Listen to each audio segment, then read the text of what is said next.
Okay, moving right along. Another question for me specifically, since you don't drink. If whiskey didn't exist, what would you drink? Now, when I did drink a lot, Yeah. whiskey. Yeah. All the time. Bourbon, especially. Yes. Yeah. Always bourbon. I also really like Scotch. I wonder if the definition, so does whiskey include Scotch, bourbon, all of the above? Probably, I mean, I guess. Because it is Scotch whiskey, bourbon whiskey. Okay. If you couldn't have any kind of whiskey. If no brown liquor existed. Well, rum can be brown. Oh, that's true. So, loophole. That's true. Because that would be Loophole. my pick, probably.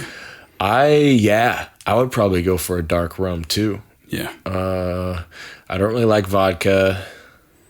Yeah. Vodka just tastes like nothing and alcohol. And that's it. There's not really a flavor to it. Which is great when you mix it with stuff, but... Yeah. It's pretty much like drinking rubbing alcohol a little bit. Which also super fun, by the way. I mean, come on. Like we haven't all gotten down. But, I'm really like...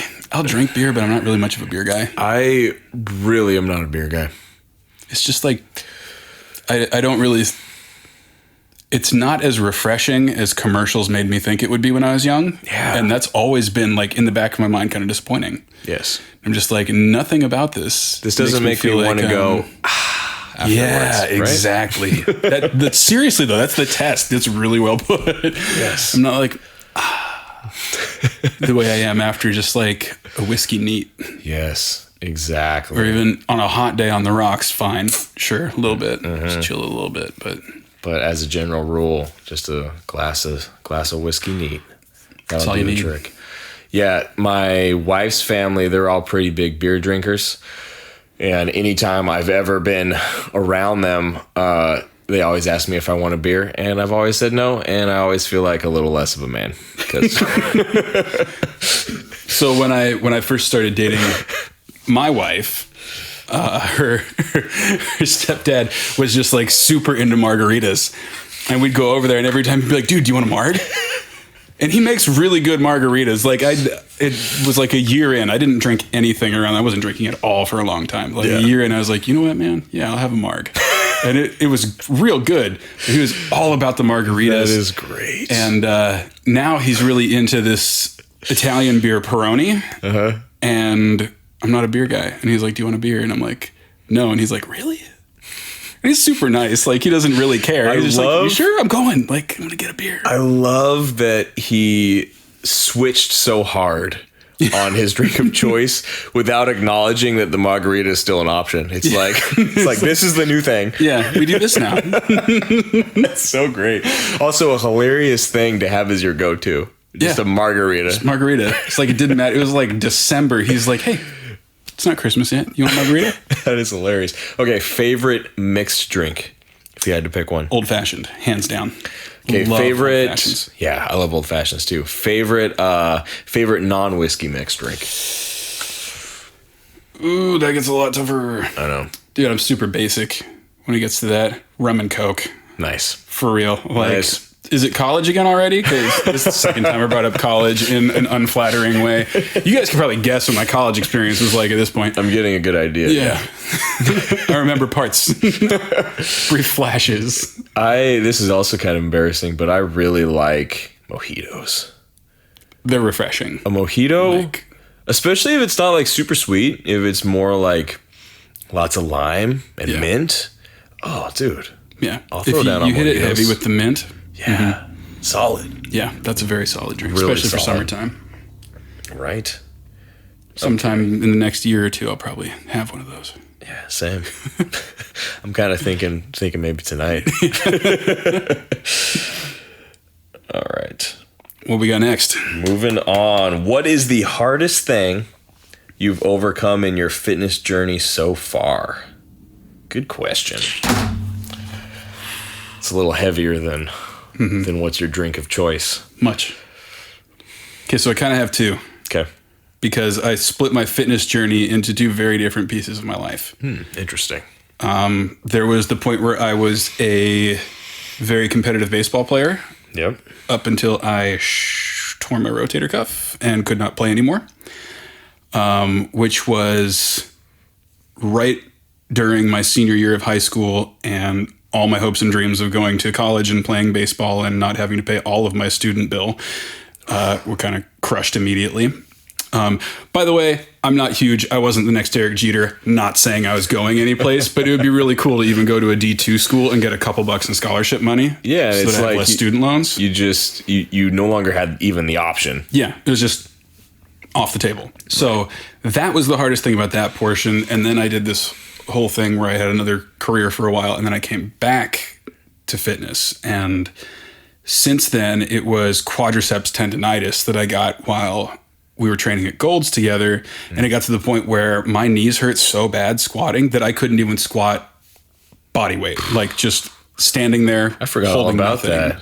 Yeah. And like they felt like they were going to explode. And I had to like do a ton of soft tissue work and mobility stuff and recovery. And I had to fix a bunch of muscle imbalances, and I had to completely start my squatting over from nothing. And it's still not a strong lift for me, but it doesn't hurt anymore. Yeah. And like that was one of the biggest exercises in patience in my entire life. Absolutely. Because it is just frustrating, especially when Neil's in the squat rack next to you and he's squatting like 3 times your body weight, and you're sitting there with just the bar like, oh my God, come on. Damn. So, did you experience pain? I've never experienced quadricep tendonitis, and I don't think I've had any clients that have experienced it either. Was it like chronic all the time, even when you weren't squatting? Was it only under load? It started so that it was only under load. Okay. And it was very hard to keep my weight back and load into my hips. Okay. Versus like getting onto the middle of my foot. And my heels wouldn't come up, but I'd have my weight on the balls of my feet, you know? And it built up over time until like you could feel tension, and my quads felt like I had just done leg day all the time. Oh.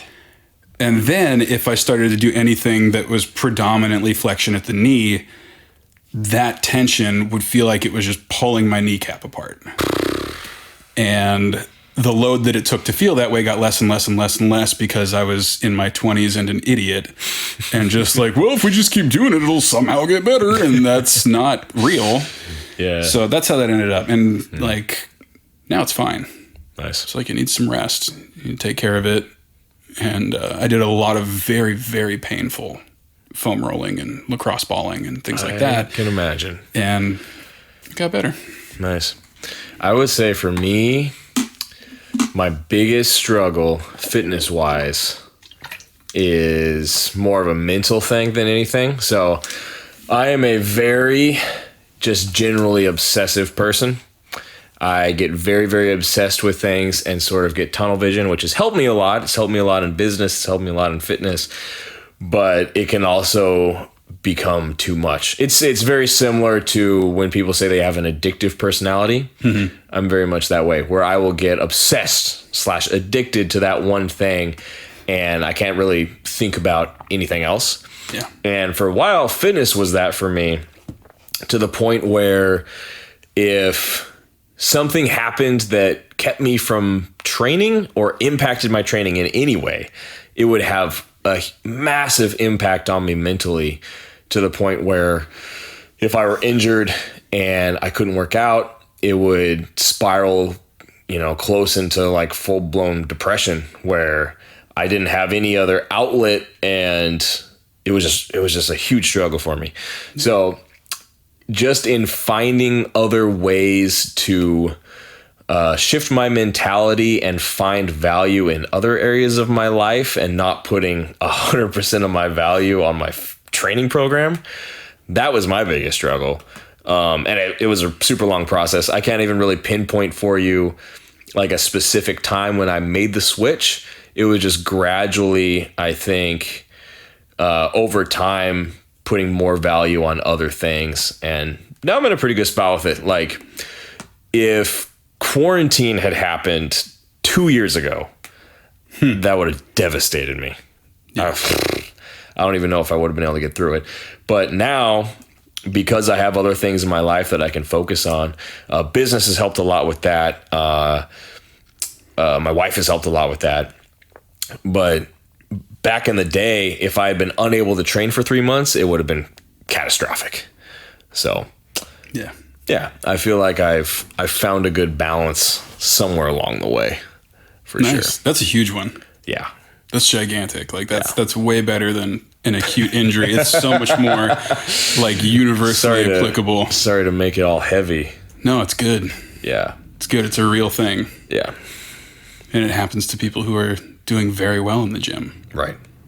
Yeah, I think just like anything else, it can become addictive. And generally speaking, it's a healthy addiction because you're doing something to better yourself. But like anything else, there can be too much of a good thing. Yeah. It can become too big a part of your life if you let it. Yeah. For sure. If it gets to a point where that is where you put 100% of your worth. Yeah, exactly. Then it's an issue. Okay, moving right along. What is your least favorite exercise you've ever done? Oh, so many rush to mind. Right? Split squats. It's simple. It's straightforward. I still do them regularly. Yes. But oh my God, do I hate split squats. Like loaded, unloaded, 1.5 reps, pauses. Doesn't matter how you make me do them. I will not enjoy it. Still sucks. And dude, it's one of the few things that can still make me nauseous. Yeah. Like doing enough of those, I will still get, there's a lot of stuff that it doesn't matter what you do, it won't make me sick. Yeah. But those will get me. Yeah. That's a really good one, man. Any core exercise ever. I'm really not a fan of direct core training, especially like specifically flexion exercises. I'm not a fan of flexion exercises either. The endless crunch schemes of like the 90s. Mm-hmm. Hate it so much. Like sets of 100 sit-ups. Are you kidding me? Like, why would you do that? What are you accomplishing with 100 rep sets? Of ramming your spine into the ground? Yes. Oh, man. So, yeah, like decline sit-ups, anything like that. Not fun. Yeah, I mean, those end up being hip flexor crunches anyway. Yeah, exactly. So, like, there's just better ways. In addition to them sucking and being tiring and awful, there's just much better ways to train those muscles and much, like, more spinal health-oriented versions of those exercises that are more effective. Well, yeah, the primary daily function of your core is not to do this. Yeah, especially the lumbar spine down there. Yeah. It's a part of your body that requires stability versus mobility. Right. So to teach it to curl up on itself is counterproductive in a lot of ways. It's not what you want. No. Yeah. Agreed. There's other ways to get a six-pack. Well, that's really validating that my least favorite type of exercise is also not a great exercise. Yeah. So mine is a great exercise, and I just don't want to do it. Dude, honestly, if you hadn't picked split squats before me, that would be pretty close to the top of my list too. A lot of folks have the same top 5. Exactly. Okay, what is your favorite gym song right now? I pretty much just run AC/DC on a loop. I mean, I know it's 13 albums of the same song over and over again, and I don't care. I love it. It's AC/DC is such a safe bet. It is. I mean, it's like the right tempo to keep me motivated without like losing my mind. Yeah. And the lyrics change enough that it's not like I'm listening to whatever garbage in the top 40 right now that's pretty much a chorus 17 times. Yep. And like one verse of rapping. Yes. Accurate. That's about it. Yeah. I'm really into, have you ever listened to Rob Bailey's music by any chance? Mm-hmm. I need to broaden your horizons with this for sure.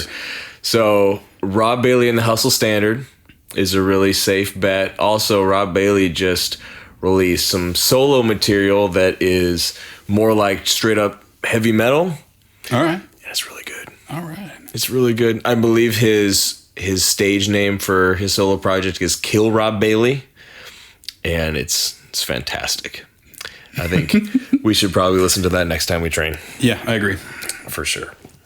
Super down. No turning back. Because also, it is 13 albums of the same AC/DC song. I could move You away might from need that some a little. variety. I mean, it's... You know, I've worked out to funk before, too. When I don't have to lift really heavy, funk is really good lifting music. Okay. Like, that'll keep me pretty fired up, but not, like, heavy, intense focus. Are we talking, like, Chili Peppers? Are we talking, like the Seinfeld Dude, we're talking, like, interludes? Motown. Okay. Like the real deal from back then, like just James Brown. Nice. There's like, yeah, it's the legit stuff. Even some Bruno Mars. Mm-hmm. I like me some Bruno Mars. I skip all his ballads. Yeah. But like his band is killing, dude. Like they're something else. So yeah, I'll listen to Nice. just any funk channel is great. I can get down with that. I am a big fan of blues music in general. Mm-hmm. And I will occasionally listen to like 1930s blues. Again, depending on the intensity of the workout I'm doing. It's not great for heavy deadlifts or squats, but like Robert Johnson.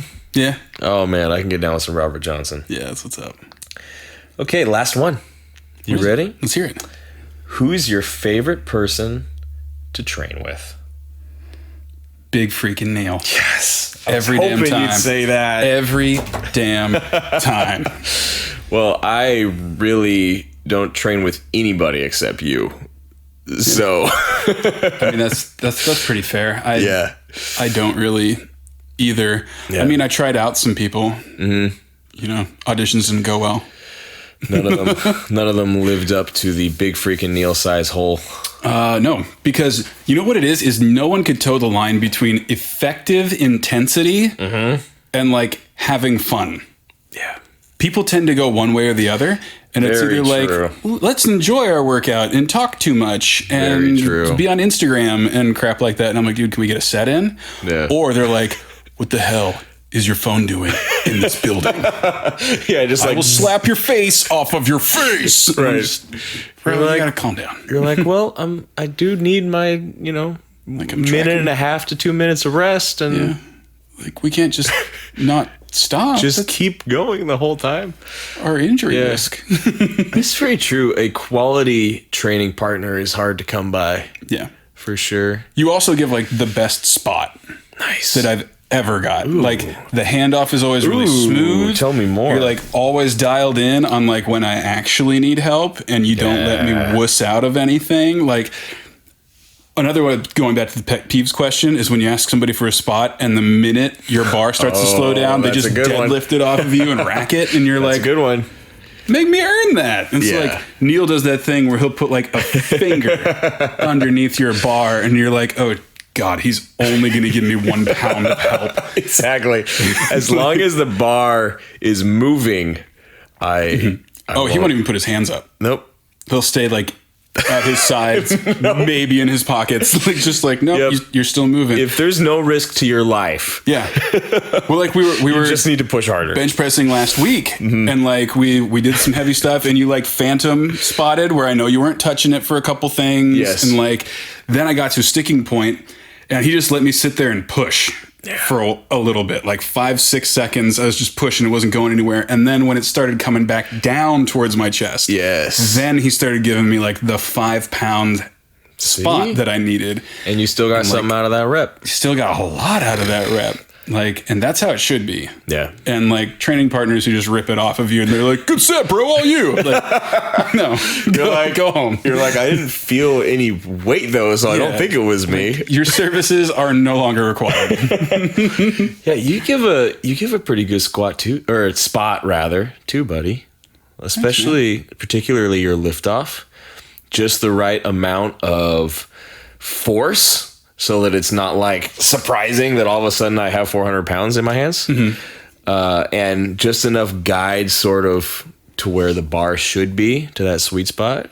A lot of spotters don't do that. A lot of spotters will pull straight up. But then it's down to you and your lats to get it the rest of the way. Yeah, but then you burn up so much energy with your stabilizing muscles just getting to the starting point. Yeah. That I'm like, all right, dude, like let's help you over to where you can start the lift. Yes. You're still going to be engaged because it's 400 pounds. Yes. But you don't have to lift that part by yourself. Like, oh, and every millisecond that you're locked out with that weight, your triceps are working. Yeah. For sure. So we just try to get it there and get it down. Yeah. Good. I'm glad that works. Yeah, man.